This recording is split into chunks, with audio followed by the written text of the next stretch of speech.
RTV app వార్తల్ని క్షణాల్లో చదివే అవకాశం ఉంటుంది. ఒక న్యూస్ పేపర్, ఒక టెలివిజన్ ఛానల్ మీ చేతుల్లో ఎప్పుడూ ఉంటాయి. గత కొంతకాలం నుంచి కుటుంబంలో నెలకొన్నటువంటి కలహాలు ఓ వ్యక్తిని బలి తీసుకున్నాయి. మరో వ్యక్తికి తీవ్ర గాయాలైనటువంటి ఘటన పెద్దపల్లి జిల్లా గోదావరిఖని కృష్ణానగర్లో జరిగింది.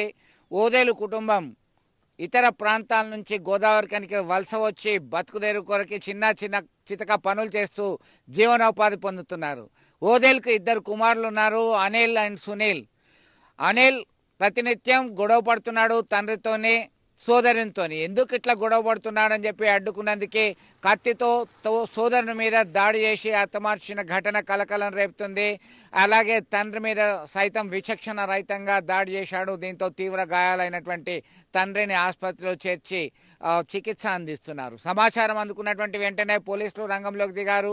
ఏం జరిగింది, ఎందుకు జరిగింది అనేటువంటి కోణంలో ఆరా తీశారు. మొత్తం మీద ఆస్తి తగాదాలే ఈ గొడవకి దారితీశాయని చెప్పి నిర్ధారణకు వచ్చారు. ఆయన అదుపులోకి తీసుకున్న విచారణ జరుపుతున్నటువంటి పరిస్థితి మనం గమనించవచ్చు. మొత్తం మీద గోదావరిఖని కోల్బెల్ట్ ఏరియాలో ప్రతినిత్యం ఏదో ప్రాంతంలో నేరాలు జరుగుతూనే ఉన్నాయి. ఎంత పకడ్బందీ చర్యలు, ఎన్ని కౌన్సిలింగ్లు చేపట్టినప్పటికీ కూడా మద్యం మహమ్మారితోనే ఇలా జరుగుతుందని స్థానికులు అభిప్రాయం వ్యక్తం చేస్తున్నారు.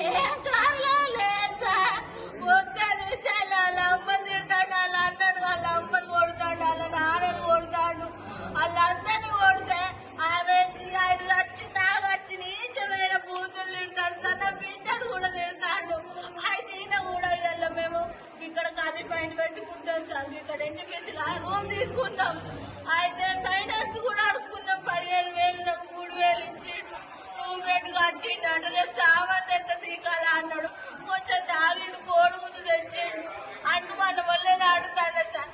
నేను ఎందుకు తిడతాను? నీచమైన బూతులు అమ్మని తిట్టబడితే మీ అక్క, నా బిడ్డ, నా భార్య లెవెల్ దూరం వాళ్ళు ఎందుకు తిడతాను అని అడిగిండు సార్. ఇద్దరు గొడవ పెట్టుకున్నారు సార్. మేము ఆపుతాన్నాము. ఆపినా కూడా వినకుండా అడిచిండు. డైరెక్ట్ కత్తి తీసిండు, పొడవనే పొడిచిండు సార్. వాడు ఏం చేసినా ఆ లంచ కొడుకు చచ్చిపోయినా అయిపోవు. నాకు పొట్టు లేకుండా చేసిండు. నా ఇద్దరు పిల్లలు సార్. నాకు పిల్ల 2 సంవత్సరాలు 4 సంవత్సరాలు కొడుకు సార్. నేను స్కూల్ వేసిన సార్. రోజు 15 రోజులు సార్. నేను నిలబెట్టుకుంటా అంటానా? నేను కష్టమ నష్టమని లోకారం చేసుకొని వచ్చిన సార్. మా ఇంట్లో నొప్పించుకోకుండా మా వాళ్ళకు చెప్పకుండా నేను ఈయనతో వచ్చి కష్టమ నష్టమ పంపుతాను.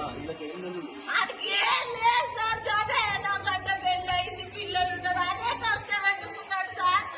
ఎందుకు తిడతాడు అని అడిగినందుకే వాడు ఎప్పటి నుంచో మొత్తం నుంచి చంపుతా అన్ని నా భర్తనే చంపిండు సార్. ఇక నేను ఏం చేయాలి? మరిన్ని వీడియోస్ కోసం ఛానల్ ని సబ్స్క్రైబ్ చేయండి. లేటెస్ట్ అప్డేట్స్ కోసం వాట్సాప్ ఛానల్ ని ఫాలో చేయండి. అండ్ లింక్ డిస్క్రిప్షన్ లో ఉంది.